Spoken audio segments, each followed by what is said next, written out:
Hello दोस्तों, BAMS note simplified में आप सभी का एक और बार स्वागत है। तो आज हम बात करेंगे शोधनादि गण संग्रह पार्ट 5 के बारे में। इसका रेफरेंस मैंने अष्टांग हृदय सूत्रस्थान अध्याय 15 से लिया है। आप चाहे तो चरक सूत्रस्थान का भी इस्तेमाल कर सकते हैं। तो इसके पहले के कुछ 2-3 वीडियोज़ में मैंने लगभग 15-16 गण संग्रहों का वर्णन किया हुआ है। इसका लिंक आपको आई बटन में मिल जाएगा, तो आप उन वीडियोज़ को भी चेक कर सकते हैं।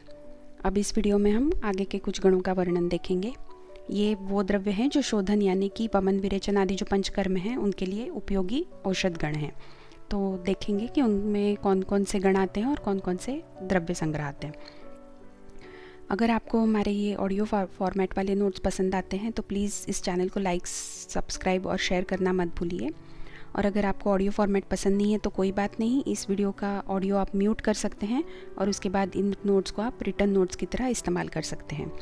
साथ में अगर आप हमारी वेबसाइट विज़िट करेंगे तो वहाँ पर ये सारे ही नोट्स आपको डाउनलोडेबल और प्रिंटेबल फॉर्मेट में मिल जाएंगे। तो चलिए देखते हैं शोधनादि गण संग्रह पार्ट 5। तो दोस्तों, आज के इस वीडियो में सबसे पहले हम देखेंगे रौद्रादि गण के बारे में। तो इस वीडियो में जितने गण का वर्णन आज किया हुआ है उनमें मोस्टली सभी गणों का जो गुण है वो मेदोदोष और कफज रोग नाशक है। कुछ एक एक्सेप्शन है, लेकिन ऑलमोस्ट सारे ही गण जो आज मैं बताने वाली हूँ उनका उपयोग मेदोदोष और कफज रोग के विनाश में होता है।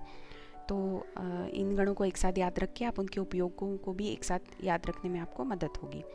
तो देखते हैं रौद्रादि गण में कौन से द्रव्य आते हैं। कुल मिलाकर इसमें 13 द्रव्य आते हैं, जिसमें सबसे प्रमुख है रौद्र यानी कि लोध, फिर है पठानी लोध, पलाश, जिंगिनी, सरल, कायफल, रासना, कदम्ब, केला, अशोक, ऐल वालुक, मोथा और मोच। तो ये हो गए 13 द्रव्य। अब इन 13 द्रव्यों को किस तरह याद रखा जा सकता है, इसके लिए राइट हैंड साइड में आप देख सकते हैं एक लिस्ट है। इस लिस्ट की सहायता से आप याद रख सकते हैं, या फिर अगले पेज पर मैं इसके लिए एक नेमोनिक्स भी आपको दिखाऊंगी जिसकी मदद से भी आप इसे याद रख सकते हैं। तो देखिए ये लिस्ट में मैंने किस तरह से इसको ग्रुप किया हुआ है। तो लोध और पठानी लोध एक साथ है, साथ ही पठानी लोध के साथ पलाश भी आप याद रख सकते हैं। फिर सरल और कायफल एक जैसे हैं। कदम्ब और केला दोनों क से शुरू होते हैं। मोथा और मोच दोनों मो से शुरू होने वाले हैं। और अशोक और एल वालुक दोनों के अंत में क आता है। और फिर बचता है रासना और जिंगिनी। तो इस तरह आप याद रख सकते हैं। अब रौद्रादि गण के उपयोग देखते हैं। जैसा कि मैंने पहले बोला था, सबसे महत्वपूर्ण इसका उपयोग जो है वो है मेदोदोष और कफज रोग नाशक। उसके बाद ये योनि रोग विकार नाशक भी है। ये मलस्तंभक है, वर्ण को उज्जवल करने वाला गण है और विषविकार नाशक गण है। तो मेदोदोष, कफज रोग, योनि रोग नाशक, मलस्तंभक, वर्ण को उज्जवल करने वाला और विषविकार नाशक। तो ये हो गए इसके प्रमुख उपयोग। अब अगले पेज पे हम देखेंगे किस तरह इसको निमोनिक्स के साथ आप याद रख सकते हैं। तो देखिए ये रौद्रादि गण के लिए एक निमोनिक्स यहाँ पे लिखा हुआ है। तो इसमें सारे के 13 द्रव्य आ जाएंगे। सबसे पहला जो है प्रमुख वो रौद्र आपको ऐसे ही याद रखना है, क्योंकि गण का नाम ही उसी द्रव्य से है। और मैं हमेशा ही कहती हूँ कि इन गणों के जो नाम है, किसी भी गण के जो नाम है, तो उन नामों में ही उसका प्रमुख द्रव्य होता है। तो उस लिस्ट लिखने के वक्त आपको उस द्रव्य को सबसे पहले ही लिखना है। बाकी द्रव्यों का सीक्वेंस अगर आप आगे पीछे कर देंगे तो भी कोई प्रॉब्लम नहीं है। तो देखिए सबसे पहले इसमें आता है रौद्र। उसके बाद जो नेमोनिक्स है वो है पठानी, अशोकने, सरल, कायफल का, एक पल, कदम और केला मोमो के रस में एलजी में रखा। तो ऐसे तो नेमोनिक्स का कोई अर्थ होता नहीं है, बस एक वाक्य होता है जिससे आप ये गण याद रख सकते हैं। तो देखिए इसमें सारे द्रव्य आ गए हैं। रौद्र सबसे पहले है, फिर है पठानी यानी पठानी लोध, अशोक ने, सरल और कायफल आ गया है। का एक पल, पल आप पलाश के लिए ले सकते हैं। कदम और केला अपने आप आ गया। फिर मोमो है, मोथा और मोच के रस में, रस है रासना, एल जी में रखा। तो एल है एल वालू और जी है जिंगिनी। तो इस नेमोनिक्स की मदद से आप इन 13 द्रव्यों को याद रख सकते हैं। तो ये हो गया रौद्रादि गण।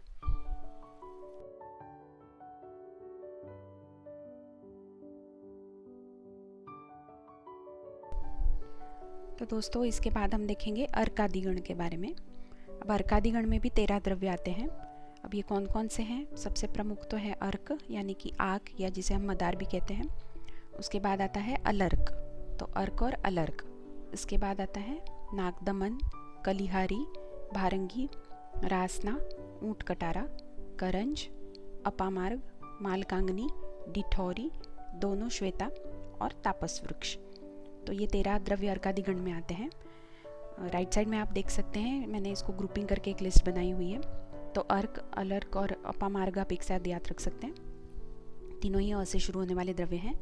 फिर है नाग दमन और ऊंट कटारा, तो नाग और ऊंट ये दोनों जानवरों के नाम हैं, इन्हें आप एक साथ याद रख सकते हैं।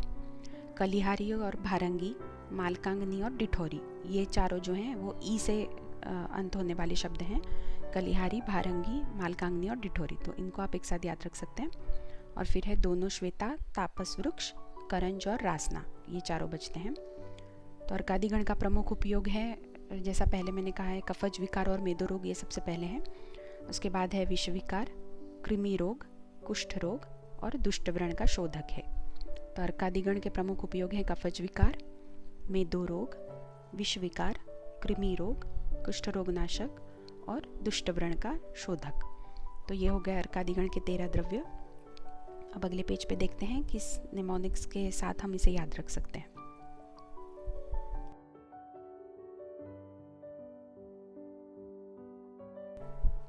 तो देखिए यहाँ पे अर्कादि गण का एक निमोनिक्स लिखा हुआ है। पहले के पेज पे दी हुई लिस्ट की सहायता से भी आप इसे याद रख सकते हैं, या फिर देखिए निमोनिक्स में क्या सेंटेंस है। यहाँ पे सबसे प्रमुख तो है अर्क और अलर्क, ये दोनों अर्कादि गण के प्रमुख द्रव्य हैं। गण का नाम उसी द्रव्य से है, इसलिए आप ये ऐसे ही याद रह जाएंगे।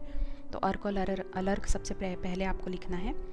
उसके बाद देखिए सेंटेंस, दोनों श्वेता ने तापस वृक्ष के मार्ग के नीचे नाग और ऊंट के माल को कली के रस में भरकर डिठौरी में डाला। तो ये दोनों श्वेता आ गए इसमें। फिर तापस वृक्ष के मार्ग के नीचे, मार्ग है अपामार्ग, नाग और ऊंट का है नागदमन और ऊंट कटारा के माल को, माल है मालकांगनी, कली के रस, तो कली है कलिहारी और रस है रासना में भरकर डिठौरी में डाला। भरकर है भारंगी और करंज, और डिठौरी में डिठौरी ही है। तो इस तरह से इस निमोनिक्स की सहायता से आप इस अर्कादि गण को याद रख सकते हैं।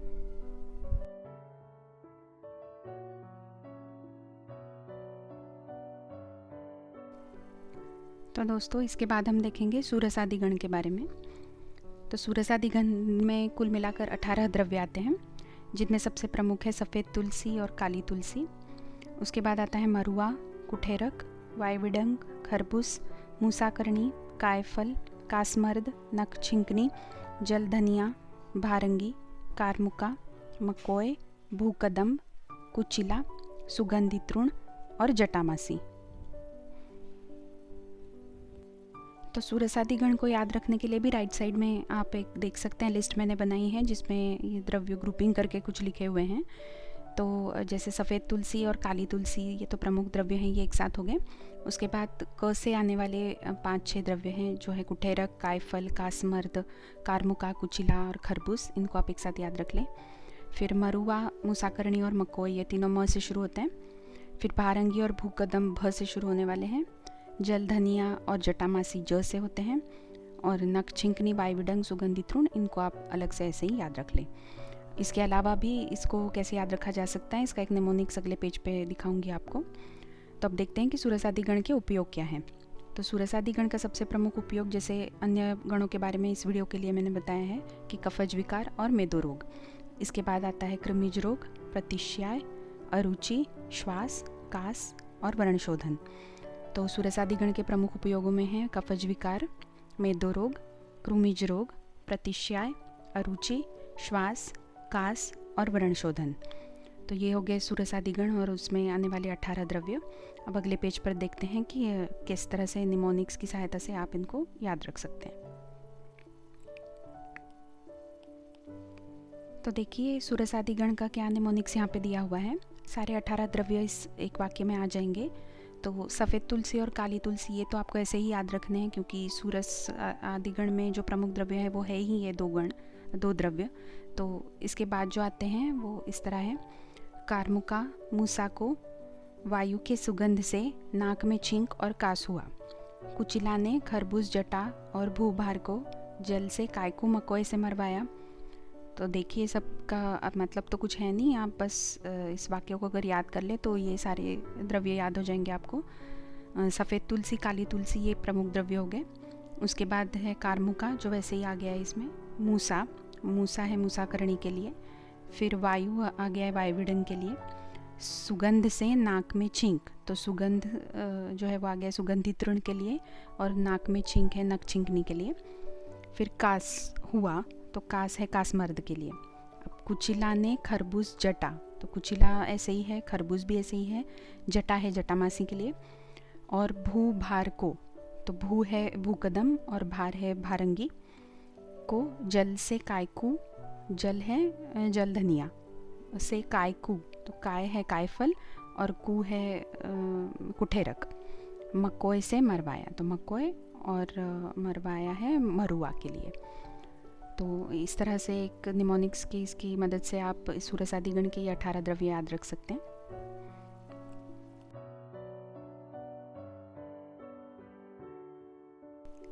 अब इसके बाद हम देखेंगे मुष्कक आदि गण के बारे में। तो ये कोई बहुत बड़ा गण नहीं है, इसमें 7 ही द्रव्य आते हैं।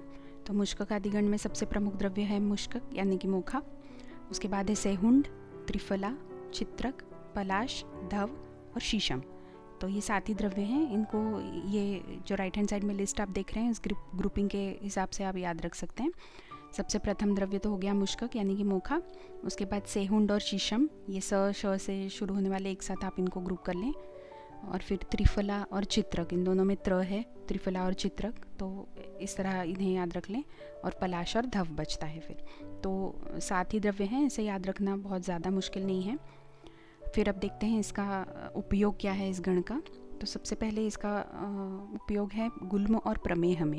ऐसे तो ये भी मेदो रोग और कफज विकार में है ही, पर इसका प्रमुख उपयोग होता है गुल्म और प्रमेह में। उसके बाद आता है अश्मरी, पांडु रोग, मेदो रोग, बवासीर, कफज विकार और शुक्र संबंधी जो विकार होते हैं या वीर्य संबंधी जो विकार होते हैं, उनके लिए मुष्कक आदि गण काफ़ी उपयोगी होता है। तो गुल्म, प्रमेह, अश्मरी, पांडु रोग, मेदो रोग, बवासीर, कफज विकार और शुक्र या वीर्य संबंधी विकार, ये हो गए मुष्कक आदि गण के प्रमुख उपयोग।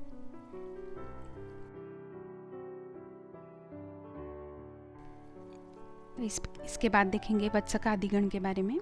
तो वत्सक आदि गण में भी 20 करीब द्रव्य आते हैं। इन 20 द्रव्यों में वत्सक जो है कूटज, वो सबसे प्रमुख है।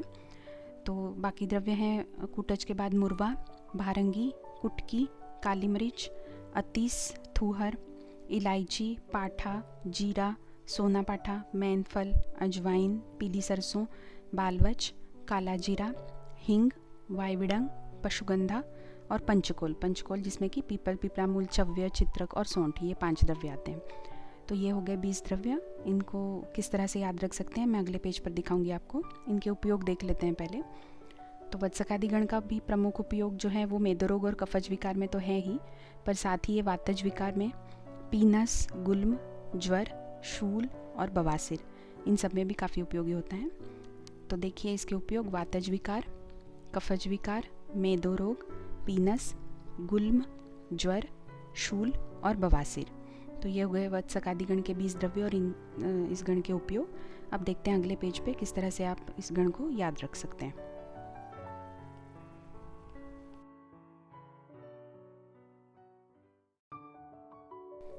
तो देखिए वत्सकादि गण का निमोनिक्स यहाँ पे दिया हुआ है।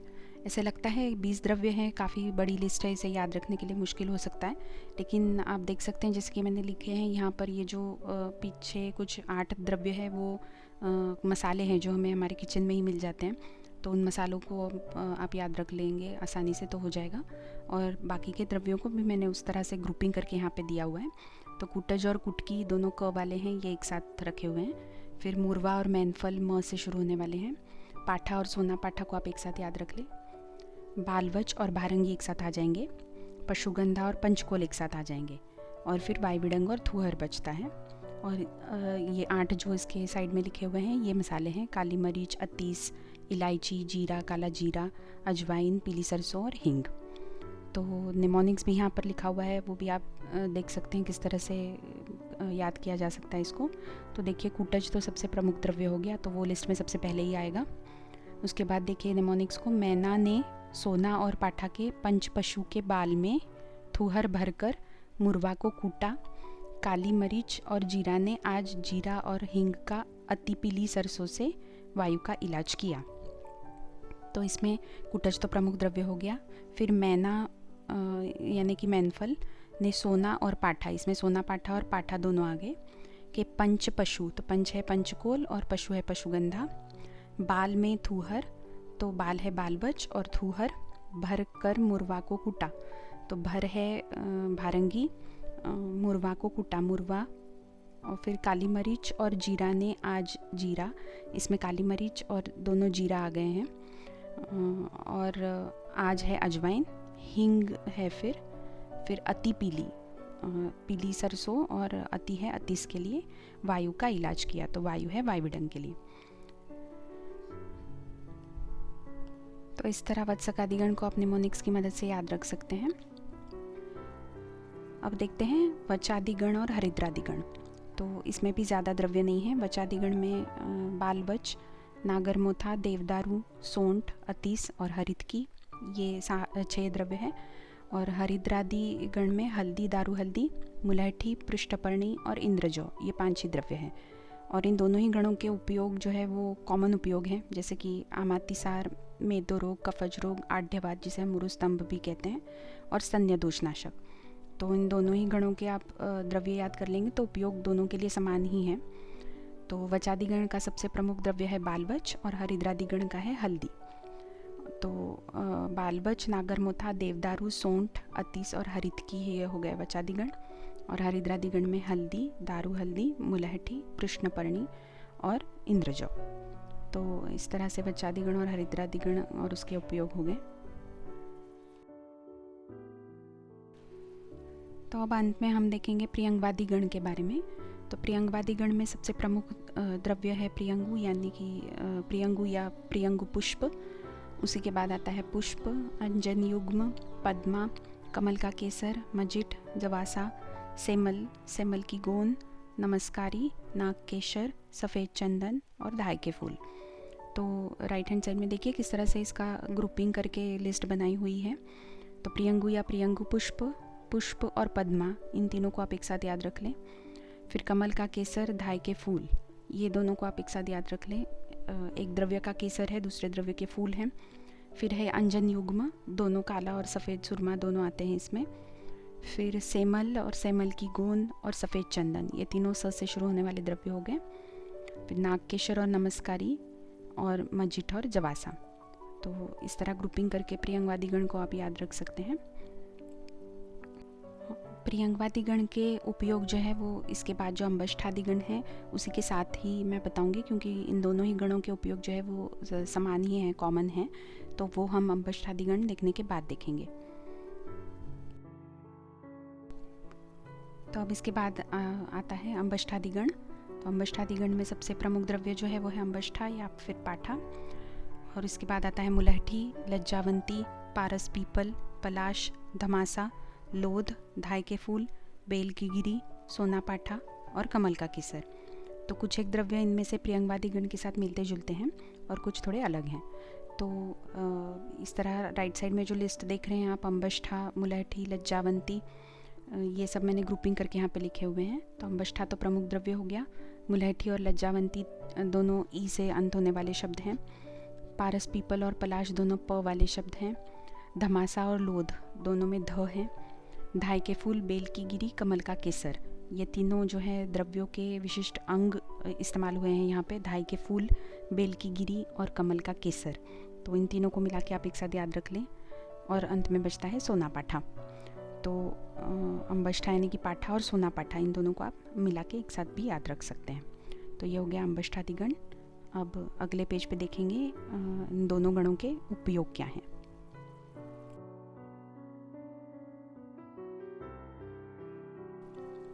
तो प्रियंगवादी गण और अंबष्ठादि गण दोनों ही गणों के उपयोग जो है वो समान है, कॉमन है, बहुत ज़्यादा नहीं है, 4 ही उपयोग हैं। ये गण दोनों जो गण हैं वो पक्वातिसार नाशक है, अस्थिभंग संधान कारक है, पित्तज रोग नाशक है और व्रणरोपक है। तो पक्वातिसार नाशन, अस्थिभंग संधान, पित्तज रोग नाशन और व्रणरोपण, ये प्रियंगवादी गण और अंबष्ठादी गण के कॉमन उपयोग हैं। तो दोस्तों ये हो गया आज के वीडियो के बारे में। अब अगले वीडियो में हम देखेंगे मुस्तादी गण, न्यग्रोधादि गण, एलादि गण, शामादि गण और इन सारे गणों के जो द्रव्य ग्रहण के निर्देश हैं और इनकी प्रयोग विधियाँ क्या हैं, तो इसके बारे में भी हम अगले वीडियो में देखेंगे। अगला वीडियो शोधनादि गण संग्रह का आखिरी वीडियो होगा, पार्ट 6।